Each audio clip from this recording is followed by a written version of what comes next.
La famille Johnson vient d'aménager dans un nouveau quartier. Après que leurs voisins, la famille Summers, leur ont organisé une fête de bienvenue, une longue querelle s'est installée à cause de la pelouse qu'ils partagent. Cependant, des ennemis communs vont finalement les forcer à s'unir pour le bien de chacun. La famille Summers, dont John, sa femme Judy et son fils de 10 ans, Tommy, observent avec curiosité, depuis leur porche, les nouveaux voisins déménager leurs meubles dans la maison voisine. La vieille maison des Daniels a finalement été vendue, hein, dit Judy, en sirotant nonchalamment une tasse de thé. Oui, on dirait bien, répond John. Tu crois qu'ils viennent de la ville ? Demande Judy. Ce doit être le cas. Regarde ces sacs inutilement chics. Si est un peu trop, si tu veux mon avis, dit John avec une grimace de jugement. Oh, Johnny. Toujours aussi grincheux. J'aime bien leurs sacs, dit Judy. On dirait qu'il y a aussi un enfant. Il a l'air d'avoir mon âge, s'enthousiasme Tommy. Les yeux de Tommy et de l'autre garçon, Kevin, se croisent momentanément. Ils échangent un bref signe de tête en guise de salutation. Kevin. Arrête de rêvasser et aide ta mère à faire le reste des sacs, dit Danny, le père de Kevin, à son fils, en le voyant regarder les voisins d'à côté.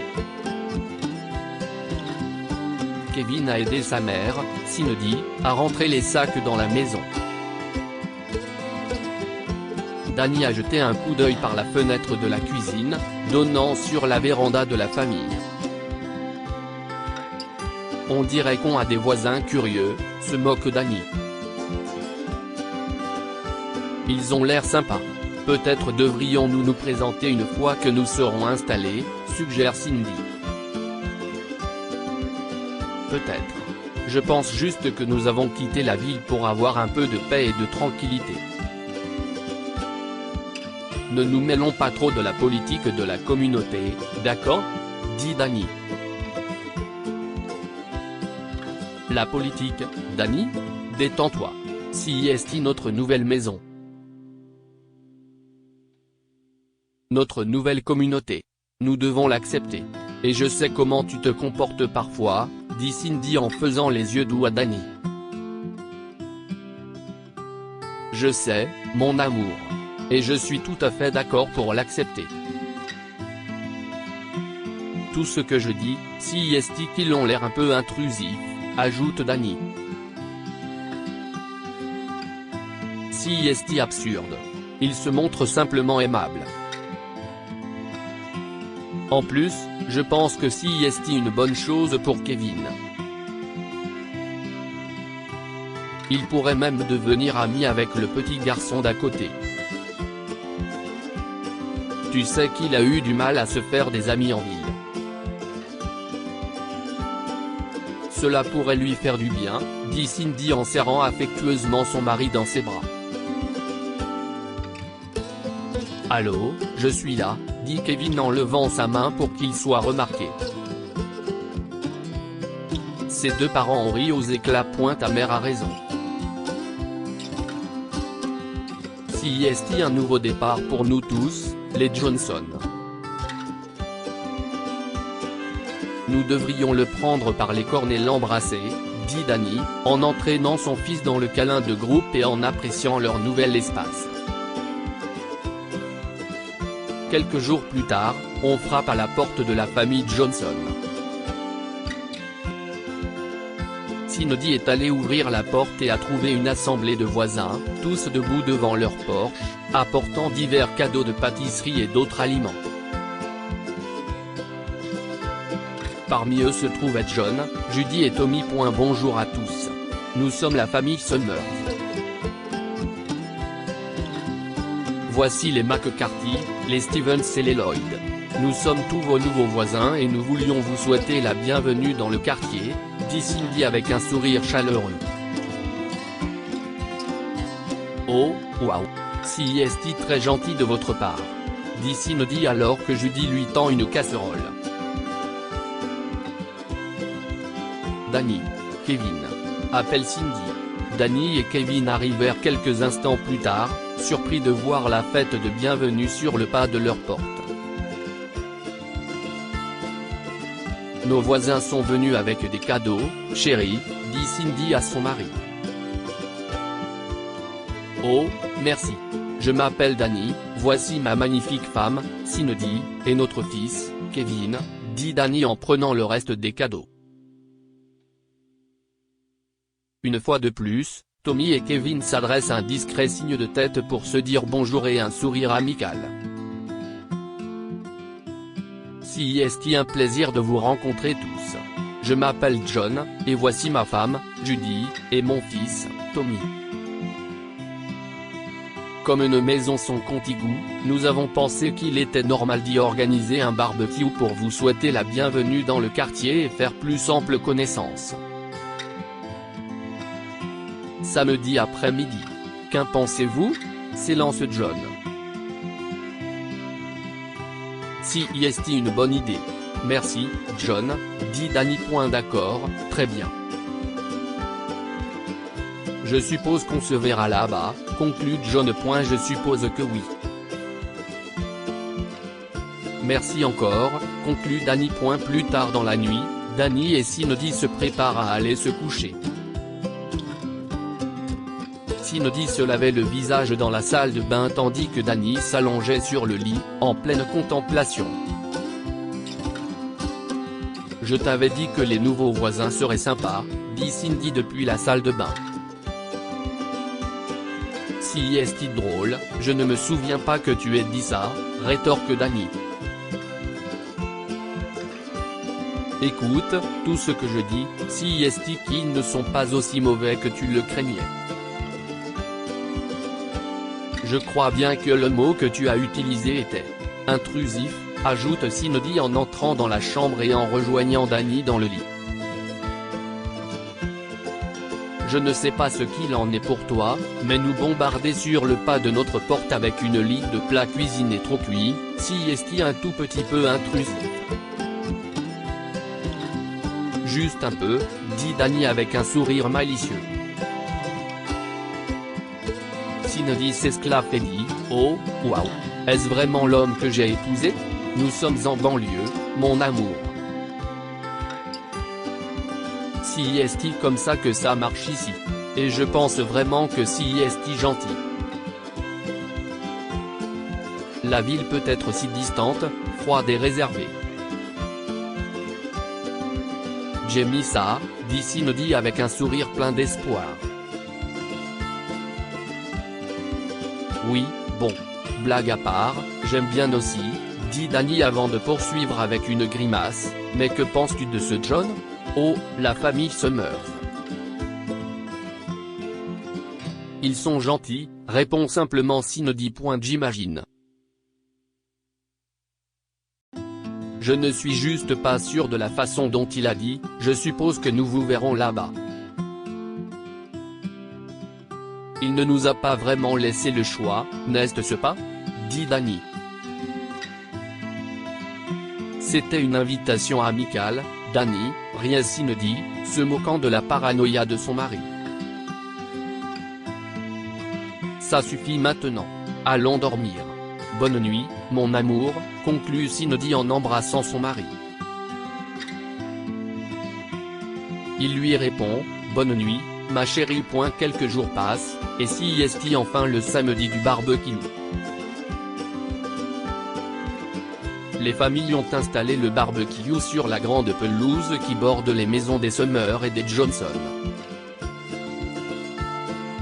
Le barbecue a été magnifiquement organisé par les familles Johnson et Summers. Tous les habitants du quartier sont venus rencontrer et saluer leurs nouveaux voisins. Tout se déroulait parfaitement. Tommy et Kevin s'étaient même surpris à avoir enfin une interaction au-delà de simples hochements de tête de salutation alors qu'ils s'extasiaient sur leur jeu vidéo préféré. Alors que Tommy et Kevin jouaient sur la pelouse pendant que les adultes continuaient à bavarder, un dalmatien s'est soudain précipité vers eux et a commencé à creuser plusieurs trous au milieu de la pelouse. Kevin s'est immédiatement précipité vers son père près du grill. « Papa, papa !» hurle Kevin. « Qu'est-ce qu'il y a, champion ?» demande Danny, inquiet. Là-bas, il y a un chien dans la cour, s'essouffle Kevin en pointant le chien du doigt. Danny et Kevin se sont précipités vers le chien et ont été surpris de voir Tommy jouer avec lui. « Mon jardin !» s'exclame Danny avec fureur. « À qui appartient ce chien ?» hurla-t-il.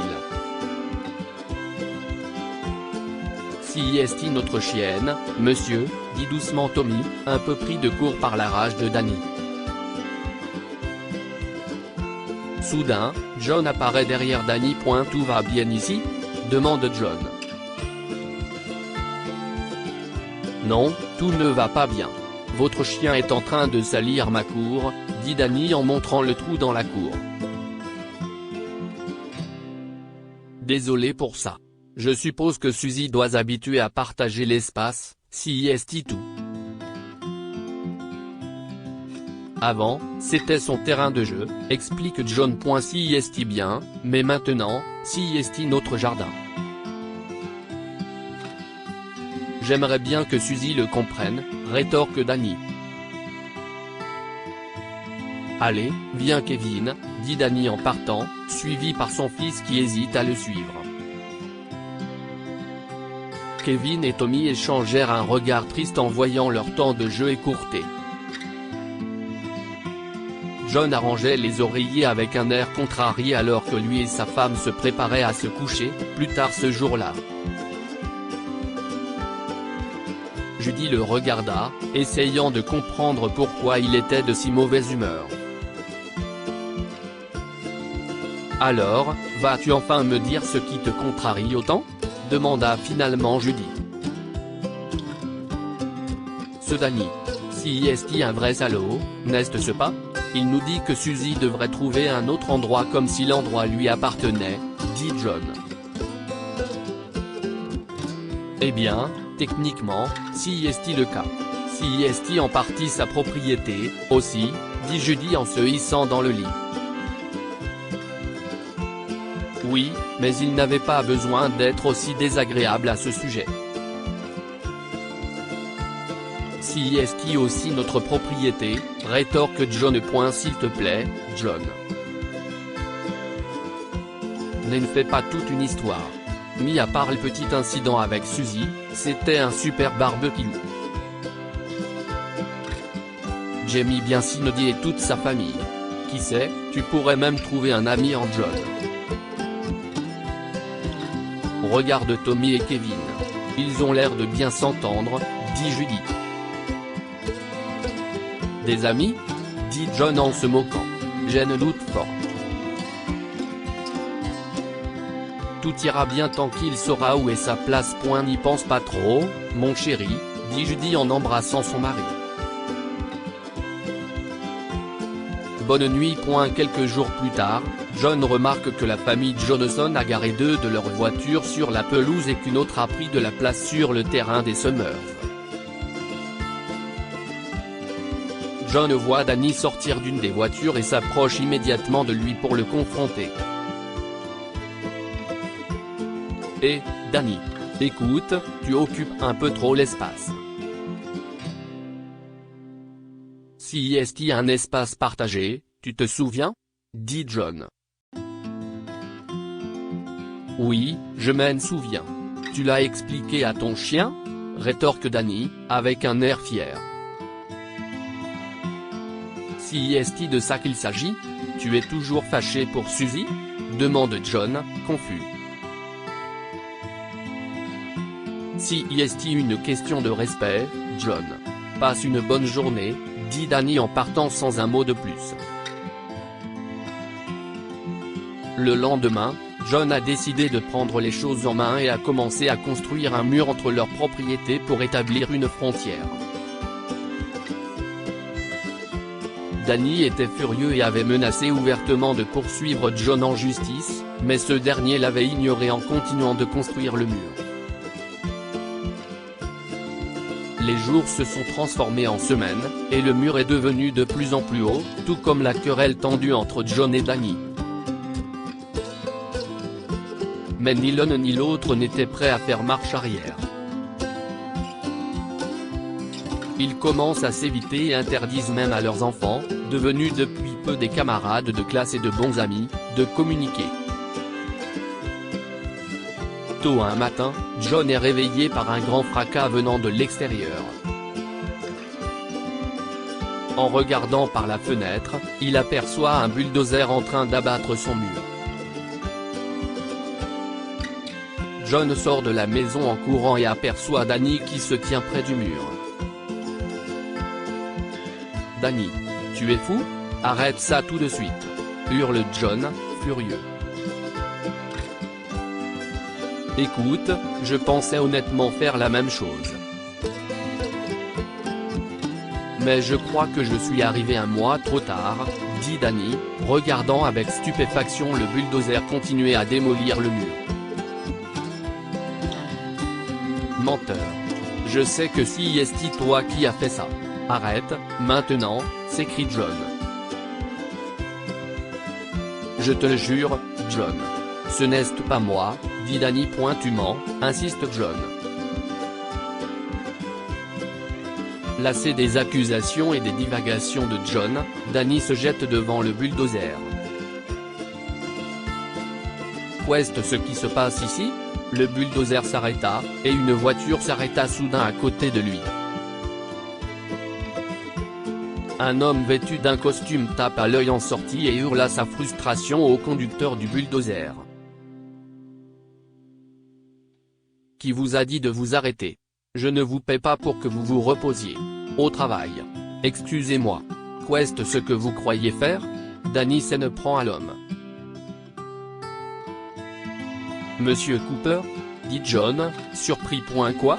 Vous connaissez ce type? » demande Danny, confus. « Oui, il possède une chaîne de magasins locaux, » explique John à Danny. « Qu'est-ce ce qui se passe ici? » demande John à Monsieur Cooper. « Bonjour, John. Messieurs, vous ralentissez le progrès. Mais si cela peut vous aider à vous écarter de mon chemin, je vais vous le dire. C'est ici que se trouvera mon tout nouveau magasin, » explique M. Cooper avec un sourire fier. « Vous êtes fou? Vous ne pouvez pas faire ça. C'est mon. » John s'arrête et regarde Danny, reconsidérant ses paroles. Puis il reprit avec conviction, « C'est notre propriété. » Danny lui fait un signe de tête, reconnaissant le soudain changement des vices de John et leur solidarité. « Pas d'après ceci, » dit Monsieur Cooper en tendant un document à John. Danny se joignit à John et tous deux le lurent avec stupéfaction. « Ce document dit que vous êtes le propriétaire légitime de la propriété. » « Ce n'est pas possible, » dit John, choqué. Il dit aussi qu'il va ensuite détruire nos maisons au bulldozer, John. « C'est ridicule, » ajoute Danny. « Eh bien, vous feriez mieux de le croire, » dit M. Cooper en attrapant le document et en montant dans sa voiture. « Et vous démolissez ça, » ordonna Monsieur Cooper au conducteur du bulldozer. « Mettez de l'ordre dans vos affaires, les gars. Parce que vos maisons sont les prochaines. Que vous soyez prêts ou non. » Le changement arrive, conclut Monsieur Cooper avant de repartir. « Je sais que c'est un homme d'affaires important dans le coin, mais peut-il vraiment faire ça, John ? » demande Danny à John, très inquiet. « Je ne sais pas, Danny. Ces papiers avaient l'air légitimes, dit doucement John, découragé. Je ne sais pas, mec. Les gens comme Monsieur Cooper font bouger les choses. Nous n'avons aucune chance, dit John, vaincu. Non, non, non, je ne le crois pas. Tu fais bouger les choses, John. Je l'ai vu. Tu te souviens comment tu as rassemblé tout le monde pour le barbecue? Les gens te respectent. Peut-être qu'on peut les convaincre de nous aider, dit Danny. Nous pouvons sauver nos maisons, John. Qu'en dis-tu? Conclut Danny en offrant une poignée de main. John n'hésitait point à aller. Pour nos familles, John, dit Danny. Pour nos familles, dit John en serrant la main de Danny avec détermination. John et Danny ont immédiatement rallié la communauté et expliqué leur situation à leurs voisins. En l'espace d'une heure, toute la communauté a manifesté autour du bulldozer, empêchant la poursuite des travaux. À court d'options, le conducteur du bulldozer a appelé M. Cooper. Désolé, patron. Il y a un tas de gens ici. Ils m'ont encerclé et je ne peux rien faire. Nous devrons reprendre les choses là où nous les avons laissées demain, a déclaré le conducteur, déclenchant une acclamation triomphale de toute la communauté alors qu'il descendait du bulldozer et s'éloignait. Danny et John se félicitent de leur victoire. Plus tard dans la journée, John a appelé le président de la communauté, tandis que Danny a porté l'affaire devant la police. Le président de la communauté a accepté d'enquêter sur l'affaire, et la police a fait de même. Le lendemain, M. Cooper est revenu avec le bulldozer pour tenter de terminer le travail. Cependant, peu après son arrivée, la police est venue l'arrêter. Il s'est avéré qu'il enquêtait sur M. Cooper depuis un certain temps déjà. Les propriétés de Summers et Johnson n'étaient que quelques-unes d'une longue liste de propriétés dont M. Cooper s'était emparé à l'aide de documents frauduleux. Si est génial. Danny s'exclame alors que la police quitte les lieux avec M. Cooper. Nous avons sauvé nos maisons, John. Dit Danny, ravi. Oui, si est vrai, Danny. John répond joyeusement. Écoute, je sais que nous n'avons pas toujours été du même avis, mais je crois qu'il y a un moyen de résoudre ce problème sans drame inutile. Et si nous travaillons ensemble pour résoudre nos conflits? Propose Danny. Comment? Demande John. Nous pourrions engager un géomètre pour déterminer l'emplacement exact de la ligne de démarcation et partager les frais de déplacement du mur, si nécessaire, propose Danny. John regarde le mur en ruine qu'il a récemment construit. Il se souvient que le barbecue avait merveilleusement bien commencé et que tous les voisins s'étaient à nouveau mobilisés pour protéger leur maison. Il se souvient de l'enthousiasme de sa femme et de son fils à l'idée de se lier d'amitié avec la famille Johnson. Et puis, il a eu une révélation. Je crois que j'ai une meilleure idée. Sois patient et donne-moi un peu de temps, d'accord? Dit John calmement. D'accord, John, a répondu Danny, et ils se sont mis d'accord. Le lendemain, Danny a été réveillé par ce qui ressemblait à des travaux de construction à l'extérieur. Il se précipite immédiatement dehors pour voir John en train de travailler sur quelque chose. Je sais, Danny. S'il te plaît, sois patient, dit John calmement. Patient? Il n'y a pas moyen de te faire comprendre. Je n'ai pas le temps pour ça maintenant, mais tu auras de mes nouvelles après le travail. Danny s'emporte et rentre précipitamment chez lui. John poussa un profond soupir, puis continua à travailler, une joie imperturbable dans le regard.